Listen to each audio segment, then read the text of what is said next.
I can't choose to believe or not to believe, can I?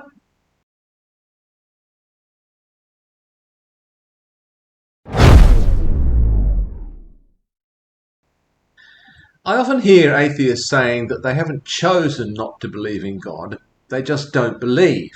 They don't find the evidence compelling.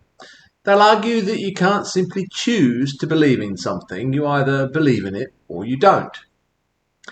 Is this correct, though? I have a nagging feeling that it isn't, although maybe this will come down to language, as so many of these discussions often do. I suppose one of the things that bothers me about this claim is that it seems to assume that human beings are much more rational than they actually are. I think it may also neglect the fact that human beings can comfortably live with a high degree of cognitive dissonance. Let's consider a couple of things. First of all, let's consider whether we can decide not to believe something or to stop believing in something. Suppose I grew up in a household that believed that the earth was flat. As long as I'm home and everyone I see from day to day shares this belief, there'll be no problem. But if I'm exposed to an alternative idea, namely that the earth is a sphere, and that may come through the media or at school or just from people I meet who hold that alternative view, then I'm faced with the choice of whether or not to continue believing what I've always believed, unquestioningly, or to believe instead in the alternative point of view. Clearly, this is not just a cognitive decision. Going against the beliefs of my own family involves a whole lot of emotions and possible consequences. In rejecting the old belief, I'm also rejecting a certain view of my family. Suddenly they're transformed from being right to being wrong. What else are they wrong about? How will this affect my relationship with them? What are the other implications of this new belief system, this new worldview? I may be confronted with quite compelling evidence, but I may still choose to maintain my old belief system for a whole host of other reasons. There may be many compelling emotional, psychological, and personal forces at work here, leading me to choose to nevertheless believe or continue to believe that the world is flat. I'm not sure how else we can explain why people don't change their mind when they're confronted with what appears to us to be absolutely irrefutable evidence. They're choosing their belief in spite of the evidence and for other reasons entirely. They also convince themselves, of course, that they are maintaining their belief solely on rational grounds. This is something else they need to believe about themselves. I would argue that in such a situation, the person is actively deciding to believe one thing rather than another because it serves them in other ways. I suppose you could argue that they don't really believe this, but I'd like to see you try to prove that. In a situation like this, someone can choose to believe something even though it might give rise to a high degree of cognitive dissonance. That's regarded as a lower price to pay than the consequences of choosing to not believe it. But do I choose to believe something new, something entirely new to me? Here I'm not regarding non-belief as just another belief. For instance, not believing in God is not the same as believing that there is no God.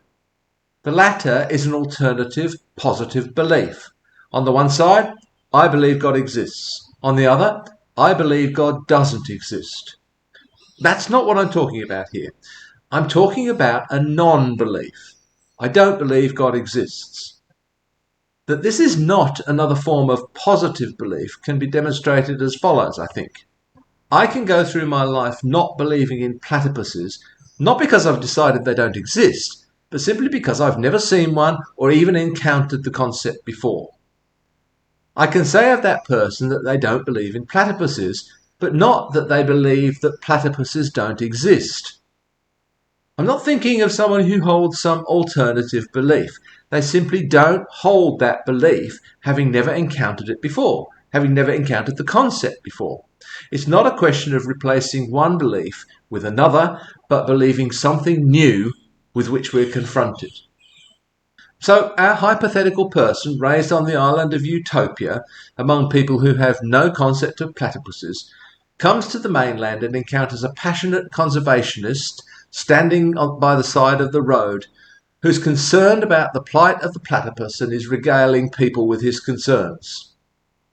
Our utopian listens to the conservationist and at first has absolutely no idea what he's talking about. He gets the man to explain what a platypus is. The man even shows him a photograph. There's someone else listening on who jeers at the conservationist. He claims that platypuses are a myth, just as unicorns are a myth. This man, this conservationist, is just a grifter, trying to get people to give him money. Now, our utopian has heard of unicorns and he knows that they're a mythological beast. And this platypus sure does seem unlikely. Now, our utopian is faced with a choice. He can either believe the conservationist or believe his detractor. What our utopian does, of course, being a utopian, is ask for further evidence from the conservationist. From him, because he's the one making the positive claim. Can he provide more evidence? Okay, well, he shows the utopian several videos of platypuses on his phone. The skeptic claiming, of course, that they're fakes, that it's easy to fake videos like that these days. But the conservationist has one more card up his sleeve, because just a block away is a zoo. Up to this point, the utopian has been faced with a choice. Platypuses exist, platypuses don't exist. Now, though, the conservationist takes our utopian to the zoo and shows him in the flesh two platypuses swimming around in a pond. If the detractor has tagged along, they might still desperately claim that they're actually animatronics, they're not real at all, it's all a hoax. However, our utopian realises that this is implausible. He could believe the skeptic, but he chooses to believe the conservationist because he judges that he has the stronger evidence. Only if the skeptic could grab one of the platypuses from the pond, cut it open and reveal the robotic interior might the utopian change his mind. However, the utopian, being a utopian, doesn't think this is a particularly good idea, just in case the skeptic is mistaken. Now, many people believe many things, astrology or homeopathy or the power of crystals, without a shred of evidence to support this belief. Furthermore, they'll deny evidence against their belief system and refuse to engage in any attempt to provide actual evidence for their beliefs. This is not just a passive kind of belief. It's not a question of, I've just never thought about it. Perhaps their parents believed it. Perhaps they read an article about it from someone they admire. From that point onwards, they've decided to believe it themselves. I think this is a conscious, deliberate choice. I believe that because my parents believe it and I trust them. I believe that because that person seems smart and they believe it. I trust them. This is a choice. Always at some point, I think, it comes down to a choice. There are certain beliefs that we hold before we've been given any alternatives. They're unquestioned beliefs. We don't even think of them as beliefs. They're just the way things are. However, as soon as we're confronted with another point of view, we're faced with a choice. And this rarely comes down to just a question of the balance of evidence. Ultimately, it's a choice.